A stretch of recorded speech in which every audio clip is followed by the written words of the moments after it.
6500 மேலே ஒரு கிராம் தங்கத்தோட விலை இன்னைக்கு 51500 மேலே ஒரு சவரனோட விலை இன்க்ரீஸ் ஆகி ராக்கெட் மாதிரி இன்க்ரீஸ் ஆகிட்டு இருக்கு. புதிய உச்சத்தை தொடர்ந்து இன்க்ரீஸ் ஆகி பிரேக் ஆகிட்டு இருக்கு. ஸோ இன்னைக்கு இருக்கிற நிலைமைக்கு தங்கத்தை வாங்க முடியுமா அப்படின்றது ஒரு பெரிய கேள்விக்குறியாயிடும் போல. ஏன்னா கடந்த 6 மாதத்தில் மட்டும் 11000 ரூபா ஒரு சவரனுக்கு தங்கம் விலை இன்க்ரீஸ் ஆகிட்டு இருக்கு. இதுக்கு 3 காரணம். ஒன்று, ஒவ்வொரு நாட்டோட சென்ட்ரல் பேங்க் அவங்க ஹோல்ட் பண்ணியிருக்கிற தங்கத்தோட ரிசர்வை இன்க்ரீஸ் பண்ணிட்டு இருக்கிறாங்க.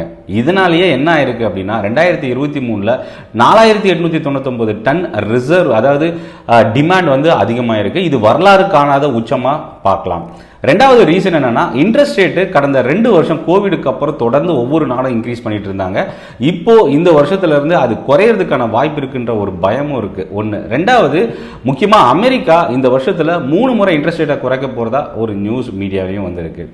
இதெல்லாம் தாண்டி Jio political issue, Russia Ukraine பிரச்சனை வருஷத்துக்கு மேலே தொடர்ந்து போர் நடந்துட்டு இருக்கு. காசா இஸ்ரேலோட பிரச்சனை, இன்னும் ஒரு சில ஜியோ பொலிட்டிக்கல் ஒவ்வொரு நாட்டுக்கும் இருக்கிற பிரச்சனை ஒரு முக்கியமான ரீசனாகவும் பார்க்கலாம். டாலரோட வேல்யூவும் தங்கத்தோட விலை மாறுறதுக்கு ஒரு முக்கியமான காரணமாகவும் இருக்கு.